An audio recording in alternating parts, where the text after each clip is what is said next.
ओम। त्रिलोपा जी का सूत्र है कुछ जो हम ले रहे हैं। जिम विष बक्कड़ वसी पलुत्ता तिम भव बुंजई बतरी न जुता। तो त्रिलोपा जी कह रहे हैं कि जिस प्रकार विष का शोधन करने वाला जो मनुष्य है तो उसको विष नहीं चढ़ता। तो विष किसको नहीं चढ़ता? जो जानता है विष को शुद्ध करना और विष को कैसे उतारा जाता है, जिसको एक ज्ञान है, तो उसको विष नहीं चढ़ेगा। अगर वो जहर भी खा ले, अगर उसको सांप काट खाए तो वो मरेगा नहीं।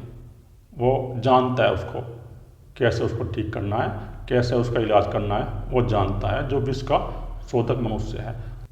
तो उसी प्रकार जो योगी है जिसने उस परम पिता परमात्मा का अनुभव कर लिया है, जिसने अपने अंदर उस परम तत्व को प्रकट कर लिया है, तो वो अगर सांसारिक विषय भोगों को भोग भी करे तो वह भोगों के बंधन में नहीं बंधेगा। कौन नहीं बंधेगा? योगी नहीं बंधेगा। क्योंकि योगी इसलिए नहीं बंधेगा भोगों के बंधन में क्योंकि योगी के अंदर जो अहंकार था, जो मैंपन का अहंकार था, वो नष्ट हो गया। अब उसका शरीर बचा और मन बचा जो स्वाभाविक क्रिया कर रहा है। और जो उसके अंदर चित्त था, चित्त में क्या है? हमारे जन्मों जन्मों के संस्कार संचित हैं। वो अहंकार के साथ ही जुड़ा हुआ है हमारा चित्त। अहंकार गया तो चित्त भी गया। जिसका अहंकार गया तो ये मैंपन का उसका भाव नष्ट हो गया। और जिसके अंदर से मैंपन का भाव नष्ट हो गया तो फिर उसका शरीर ही कार्य कर रहा है। वो शरीर ही भोग रहा है उसको। अगर शरीर भोग भी भोगता है तो उसको लेप नहीं होगा। इसलिए नहीं होगा क्योंकि उसके लिए कोई भूतकाल नहीं है और ना ही उसके लिए कोई भविष्य काल है। वर्तमान में जैसा है उसको स्वीकार कर लेगा और स्वीकार करके उसको भोग लेगा। उसको जो है ना सहज रूप में उसको स्वीकार करेगा और भोग लेगा। उसके अंदर वे संस्कार संचित नहीं होंगे, उसके अंदर वो रिकॉर्डिंग नहीं होगी जो चित्त के अंदर रिकॉर्डिंग होती है ना, जो हम कुछ जन्मों जन्मों के संस्कार अपने अंदर संचित करते रहते हैं चित्त के अंदर। तो उसका चित्त नष्ट हो गया योगी का, क्योंकि उसे वो परम पिता परमात्मा अनुभव हो गया। और जिस मनुष्य को उस परम पिता परमात्मा अनुभव हो गया वो तत्व प्रकट हो गया तो उसको कोई कर्मों को लेप तो लगेगा ही नहीं। ये कह रहे हैं त्रिलोपा जी कि जिसके अंदर वो परम पिता परमात्मा का तत्व प्रकट हो गया ना, उसको कोई किसी प्रकार के भी कर्म का लेप नहीं लगेगा। वो कर्म के बंधन में नहीं बंधेगा। बंधन में इसलिए नहीं बंधेगा योगी पुरुष जिसने उस परम पिता परमात्मा के तत्व का अनुभव कर लिया, क्योंकि उसके अंदर से ये अहंकार नष्ट हो गया। और जब अहंकार नष्ट हो गया तो काय का बंधन रह गया। फिर तो शरीर है उसका। शरीर 5 तत्वों से बना हुआ है। जब तक शरीर जिंदा है, कार्य कर रहा है, शरीर मरा तो बस खत्म। जो उसका अहंकार था वो तो उस परम पिता परमात्मा में विलीन हो गया। ये जो हमारा झूठा अहंकार हो जाता है ना, जब ब्रह्मा के सूक्ष्म शरीर में हमें अहंकार हो गया कि मैं कर रहा हूँ, ये झूठा अहंकार। और ये झूठा अहंकार ही मरता है जब हमें उस परम पिता परमात्मा का अनुभव होता है, हमारे अंदर वो तत्व प्रकट होता है, वो चेतन स्वरूप हमारे अंदर प्रकट होता है, तो ये हमारा अहंकार नष्ट हो जाता है। और ये अहंकार गया तो हमारे फिर संस्कार भी सब नष्ट हो गए। फिर कोई संस्कार नहीं बचता, सभी संस्कार नष्ट होंगे। फिर वो चेतन में विलीन हो जाता है। परम आनंद भेव जो जनिया खंदी सेवी सहज बुझई। तो जो परम आनंद का भेद जान गया है, जिसको पता चल गया है कि वो परम आनंद है क्या, जिसके अंदर वो तत्व प्रकट हो गया और जिसके अंदर वो परम पिता परमात्मा तत्व प्रकट हो गया, तो वो उस आनंद में लीन हो गया। वो आनंद उसके अंदर प्रकट हो गया। आनंद कब प्रकट होगा? आनंद जब प्रकट होगा जब हमारे अंदर से ये हमारा अहंकार नष्ट हो जाएगा। ये मैंपन का अहंकार नष्ट हुआ तो हमारे अंदर वो परम पिता परमात्मा का आनंद बरसा। और फिर ऐसा मनुष्य उस परम पिता परमात्मा के आनंद में लीन रहता है। वो आनंद भोग रहा है 24 घंटे। वो उस परम पिता परमात्मा के रस को भोग रहा है। कौन भोग रहा है? योगी। और योगी कौन है? जिसका अहंकार नष्ट हो गया, जिसके अंदर से ये मैंपन का अहंकार नष्ट हो गया, वही योगी है। क्योंकि ये जो अहंकार है हमारा, यही जन्मों जन्मों से हमें इस शरीर में बांधता है। ये अहंकार नष्ट तो फिर ना कोई हमारा जन्म है, ना कोई हमारी मृत्यु है। तो त्रिलोपा जी कहने का है कि तुम अपने अहंकार को नष्ट कर दो। जब तुम्हारा ये अहंकार नष्ट हो जाएगा तो तुम्हें उस परम पिता परमात्मा के रस का आनंद मिलेगा और तुम उस आनंद के रस में स्थिर हो जाओगे। तो त्रिलोपा जी ये कह रहे हैं कि उसे वो सहज ज्ञान प्राप्त हो जाता है। किसको सहज ज्ञान प्राप्त हो जाता है? जिसके अंदर वो तत्व प्रकट हो गया, जिसका अहंकार नष्ट हो गया। बस कुछ नहीं करना, एक अहंकार को नष्ट करने की बात है। ये मैंपन का अहंकार हटा दो। ये मैंपन का अहंकार गया, और ये मैंपन का अहंकार कब हटेगा?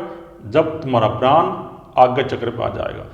जैसे ही तुम्हारा प्राण आज्ञा चक्र पाया, तुम्हें निर्विकल्प समाधि उपलब्ध हो जाएगी, और निर्विकल्प समाधि उपलब्ध हुई, उपलब्ध होने के बाद ये मैंपन का अहंकार गया, और इसके साथ भूतकाल भी गया। भूतकाल क्या था? जो हमारे संस्कार संचित थे वे भी गए, और भविष्य काल भी गया। फिर वो कोई भविष्य की चिंता नहीं करता। जिसके अंदर वो तत्व प्रकट हो गया ना, तो वो भविष्य की चिंता नहीं करेगा, वो आनंद रस को भोगेगा, उस परम पिता परमात्मा के रस को भोगेगा, निरंतर उस तत्व का अनुभव करेगा, और तत्व का अनुभव करके वो सहज ही उस परम पिता परमात्मा को प्राप्त कर लेता है। योगी सहज की साधना है ये। सहज, सहज का अर्थ है चुपचाप देखते रहो, अपने मन बुद्धि का साक्षी बन जाओ, अपने विचारों के साक्षी बन जाओ, अपने आप को वर्तमान में लेकर आओ, वर्तमान में स्थिर करो। चलते फिरते जब तुम अपने आप को वर्तमान में स्थित कर लोगे ना, तो तुम्हारी साधना में फिर गति होगी। तुम्हें कोई भी उस परमपिता परमात्मा के रास्ते पे आगे बढ़ने से नहीं रोक सकता। बस अपने मन बुद्धि का साक्षी हो जाओ। कोई हठयोग की क्रिया करने की जरूरत नहीं है किसी प्रकार की। बस अपने मन को वर्तमान में रखो, और चुपचाप ये जो मन के अंदर, चित्त के अंदर विरक्तियाँ उठती हैं, इनको सहज रूप में चुपचाप अपने आराम से देखते रहो, और इनको सहन करो। जब तुम इनको सहन करोगे तो ये अपने आप ही सब नष्ट हो जाएंगे। ये जन्मों जन्मों के संस्कार है जो हमारे ऊपर आते हैं, इनको हमें सहन करना ही पड़ेगा। सहन करना ही पड़ेगा इनको। अगर हम सहन नहीं करेंगे तो हम उस परमपिता परमात्मा के मार्ग पर नहीं बढ़ेंगे आगे। तो इसलिए इनको चुपचाप सहन करो, और उस परमपिता परमात्मा के मार्ग पर आगे बढ़ो। त्रिलोपा जी कहने का यही है। चिताचित विवजुन्य नित सहज सौ कटुरे थित।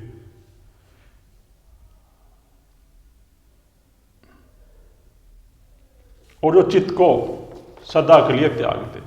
तो त्रिलोपा जी कह रहे हैं कि जो अपने चित्त को सदा के लिए त्याग देगा, इस अचित्त को सदा के लिए त्याग देगा। और चित्त का त्याग कब होगा? चित्त का त्याग ऐसे नहीं होगा, चित्त ऐसा नष्ट नहीं होगा, क्योंकि चित्त के अंदर ये जन्मों जन्मों के संस्कार हैं। जब तक ये संस्कार छीन नहीं होंगे, चित्त हमारा जब ही नष्ट होगा जब हमारे अंदर से अहंकार नष्ट हो गया। अहंकार नष्ट होगा तो हमारा चित्त भी नष्ट हो जाएगा। और चित्त के अंदर जो विरक्तियाँ पड़ी हुई हैं संस्कार के रूप में, वे तो हमारे शरीर पर मन पे उठ के आएंगी। जैसे हम ध्यान करना शुरू कर देंगे, तो ध्यान करना जब हम शुरू करेंगे तो हमारे जो संस्कार ग्रंथियाँ हैं, ये ग्रंथियाँ धीरे धीरे टूटती हैं, खाली होती हैं। ये हमारे शरीर पे कभी रोग भेज देती हैं, कभी हम शरीर से बीमार होते हैं, कभी हमारे मन में रोग आ जाते हैं। मन में क्रोध उत्पन्न हो गया, मन में ईर्ष्या उत्पन्न होगी, द्वेष उत्पन्न हो गया। तो जैसे संस्कार हमने अपने इस चित्त के अंदर संचित कर रखे हैं, तो इन चित्त के संस्कारों को नष्ट करने के लिए एक साधन है, और वो साधन है ध्यान का साधन, साक्षी का साधन, उस परम पिता परमात्मा की प्राप्ति के लिए। तो जब हम उस साधन में चलेंगे, तो परम पिता परमात्मा के प्राप्ति के मार्ग में चलेंगे, तो हमारे अंदर वो तत्व प्रकट होगा। वो तत्व कब प्रकट होगा? जब हम ध्यान का अभ्यास निरंतर करते रहेंगे, और अपने मन को वर्तमान में रखकर अभ्यास करते रहेंगे, और अपने अंदर एक विवेक बुद्धि भी लेकर आनी है। बिना विवेक बुद्धि के तुम आध्यात्मिक मार्ग पर आगे नहीं बढ़ सकते। विवेक होना अंदर, प्रज्ञा बुद्धि होना उत्पन्न, ये बहुत जरूरी है साधक के लिए। जब तक हमारे अंदर प्रज्ञा बुद्धि उत्पन्न नहीं होगी, विवेक उत्पन्न नहीं होगा, तो हम साधना के मार्ग में आगे नहीं बढ़ेंगे। और जैसे ही हमारा चित्त नष्ट हो गया, चित्त नष्ट हो गया, तो फिर हमारे अंदर वो आनंद प्रकट हो गया। हमारी उस परम पिता परमात्मा के तत्व में स्थिति होगी, परम स्थिति होगी। वो हमें परम स्थिति उपलब्ध हो जाएगी। वो जो परम प्राप्ति है, जिसके लिए साधु संत महात्मा तरसते हैं, वो परम पिता परमात्मा की हमें प्राप्ति हो जाएगी। वो तत्व प्रकट हो जाएगा। जैसे ही वो तत्व प्रकट होगा, वो तत्व प्रकट कब क्यों नहीं होगा? कब तक नहीं होता? इसलिए नहीं होता क्योंकि ये अहंकार का पर्दा है, ये मैंपन का पर्दा है। जैसे ही अहंकार का पर्दा नष्ट हुआ वो तत्व प्रकट हो गया, फिर शरीर बचा, मन बचा। ये अपने आप क्रिया कर रहे हैं, ये करते रहेंगे क्योंकि ये शरीर के हिस्से हैं। अहंकार गया मैंपन का, और चित्त गया जिसके अंदर संस्कार संचित है वो गया, तो बस मुक्ति, उस व्यक्ति की मुक्ति है। फिर उसका फिर कोई जन्म नहीं होगा, उसकी मुक्ति होगी, उसका मोक्ष हो गया, निर्वाण हो गया, वो उस परम पिता परमात्मा में तत्व में लीन हो गया। यही मुक्ति का मार्ग है जो तिलोपा जी ने अपने सूत्र में समझाया है। तो तिलोपा जी के सूत्र थे, ये सूत्र आज समाप्त हो गए। 12 सूत्र थे इनके, जो 12 शब्द थे ये इनके सूत्र थे। ओम।